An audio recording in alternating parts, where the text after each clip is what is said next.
Okay, in this lecture, we are going to explore the idea of yoga.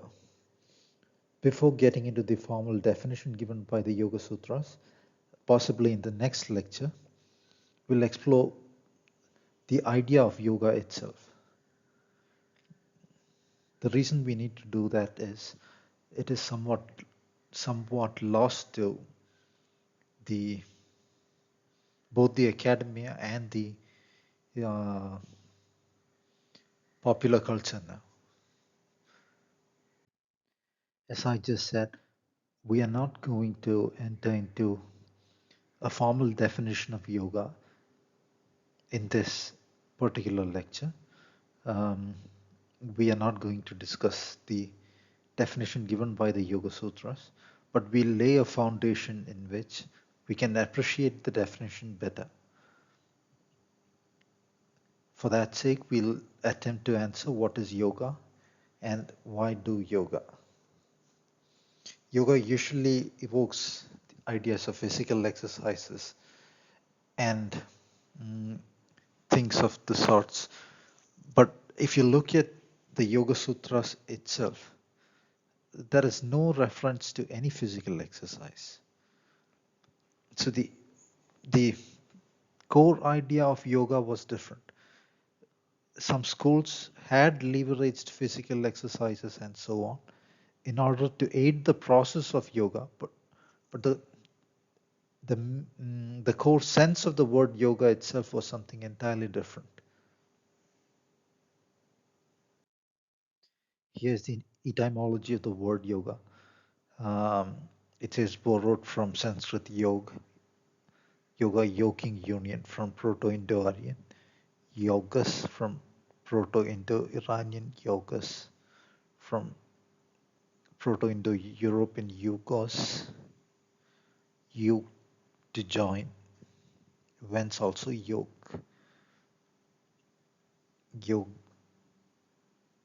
yoga dictionary entries.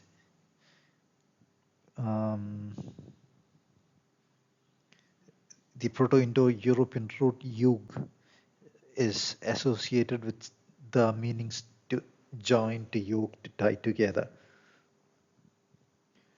Likewise, the Proto-Indo-Iranian sound yoke means to yoke, from which is the Sanskrit sound yuj as well. The question arises, to yoke to what? There are different interpretations, and one cannot say either of those, any of those interpretations are, are the full picture in itself. Yoga might be thought of as the awareness unioning with itself and thus able to understand reality rather than being lost in an illusory interpretative sense of reality. There are those who interpret yoga as the awareness aligning more with uh, the inner God that is beyond, the Christ principle. The awareness is situated on that plane, in that beyond the matrix space, beyond the DNA scan world space. So the awareness withdrawing into an awareness of itself, what it actually is, and um, gaining an awareness of what this um, world machine process that gives forth the sense of reality that we live in.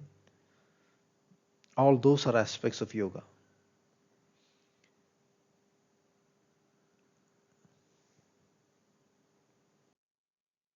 So, for an informal definition, um, we'll go with the idea of yoga as the deepening of awareness. A deepened awareness directly perceives what exists. The principles of what an ideal mode of existence is directly understood and easily dwelled upon by such an awareness. Anybody who is doing anything of a greater value be it a philosopher, a scientist, an artist, a classical musician, Beethoven, Shakespeare, Plato, anybody, or Euclid, they are functioning in a deepened state of awareness, in f- from which they from where they can distill out patterns with reason. They can bring forth patterns of a greater aesthetic value. So one might say they were in a deeper state of awareness, and somewhat as per our definition, a state of yoga.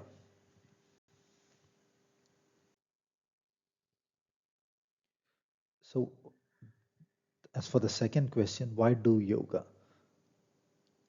To do yoga in the sense, attempt to deepen own awareness. Why do that?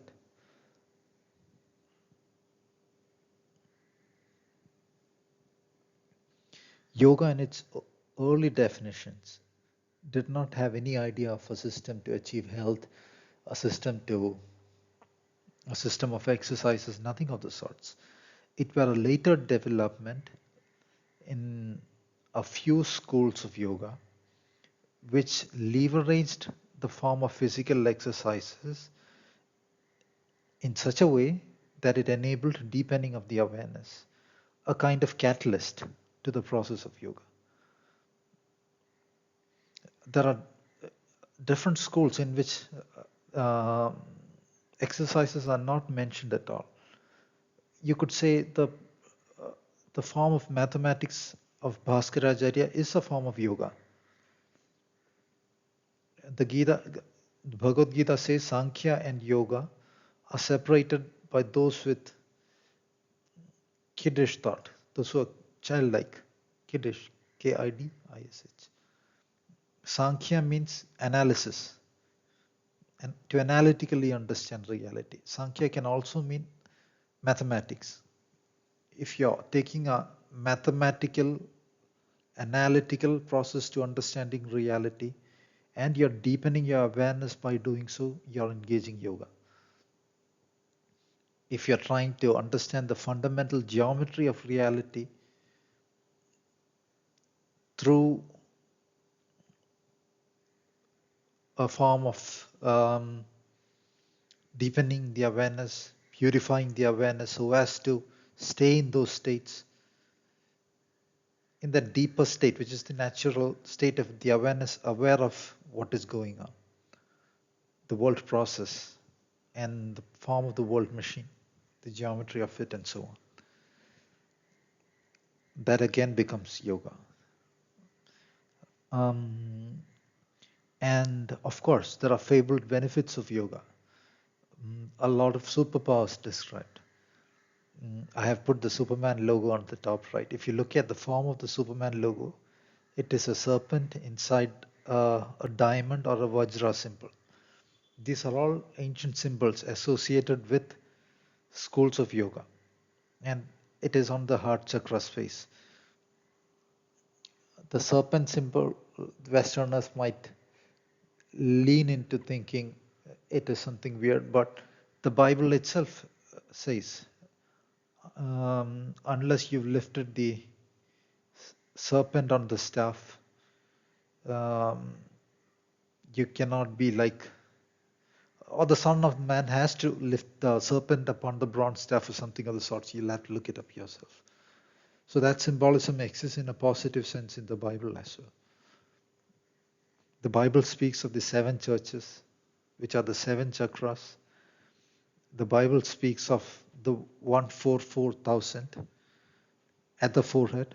144,000 is the number of nerves or nadis, that is spiritual energy channels, the way it is translated today, at the forehead space in the yogic tradition, which is speaking of a deeper dimensional anatomy of man, beyond the surface anatomy. So behind the veil, different schools might be speaking of the same thing.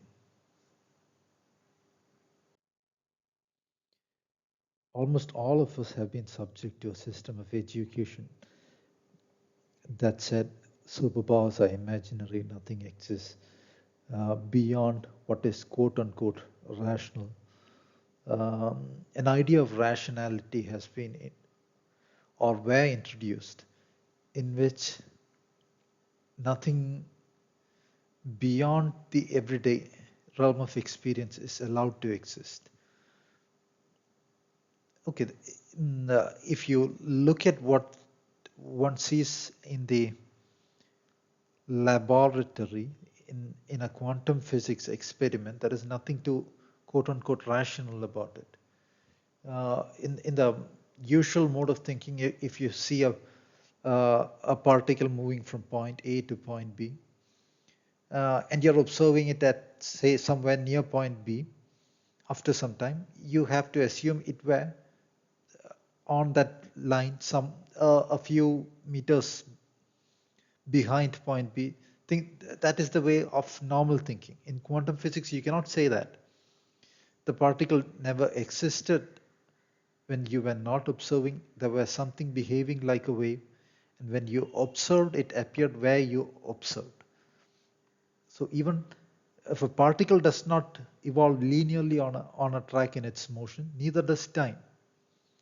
There are different possibilities to the past, and there are different possibilities to the future. And if you alter this timeline at any point, both the past and the future alter.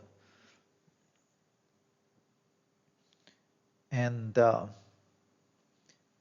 the past will also alter a kind of retrocausality is spoken of by modern day physics, even though they do not have the idea of timelines and things of the sort. Um, there are civilizations that do have the idea of timelines, and the awareness, having the ability to access different timelines, having the ability to enter different dimensions. Um, Once the awareness deepens and understands the structure of reality for what it is able to leverage those structures. It is able to leverage those structures to move within the higher dimensional set of realities and to have a sway over the powers the physics of the universe affords. Because just as the position of the particle where the awareness put it, or where the awareness saw it, where the awareness held it, the physics of the world is awareness driven within one's own awareness domain. It is not like us. There are different unique, in the sense there are different individual awarenesses in this world machine, and they are in this world DNA scan, which is multidimensional. While the average school education programs people into thinking there is nothing more, that the awareness cannot do anything of the sort, and they, if they are rational, should live a rather dumb and dull life, working for some silly corporate, or that the only way to upgrade oneself is to somehow engineer own DNA or get some AI microchips into own brain. That is an agenda to make humans less than what they are. Let's um, look into a CIA document that was declassified. Um, the the document is available on the CIA.gov website. It speaks uh, a wise article. I'll just read the headline so you understand what the document speaks of. How to escape the confines of time and space according to the CIA. You can verify this for yourself by going to the CIA website linked there. At the top of the screen, you'll see the link.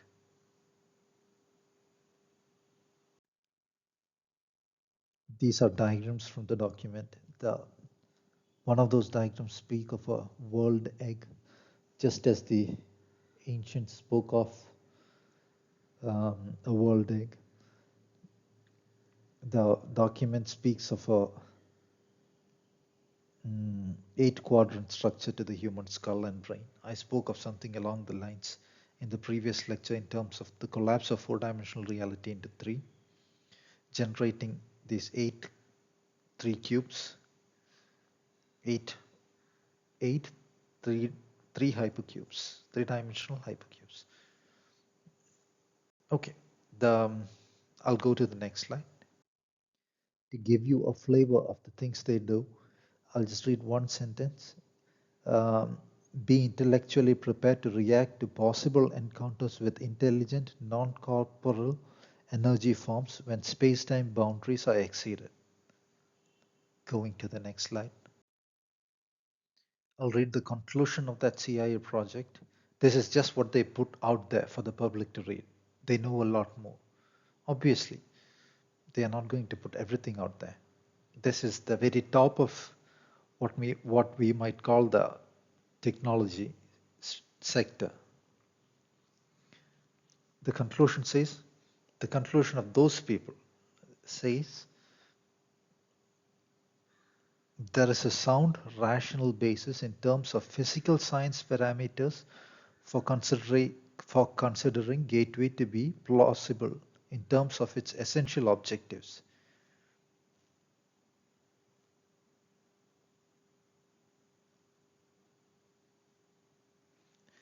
Dot dot dot.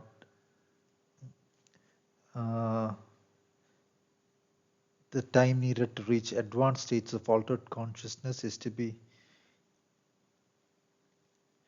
and so on. So even the possibility of reaching so-called advanced states of consciousness, which grant abilities to move in space and time for the individual awareness. These are spoken of as a conclusion of this particular research. In fact, a lot of uh, a lot of the tech of more advanced civilizations, alien civilizations, are symbiotic. It is an interplay between. It involves an interplay between the awareness and also the machine. So a more stable awareness can enable access to the 0 point state, 0 point in the physics sense, accessing states which are necessary to animate certain drives, to open certain portals, things of the sorts. It is only in this um, earth tech, as in what is put out there, that the role of awareness is downplayed.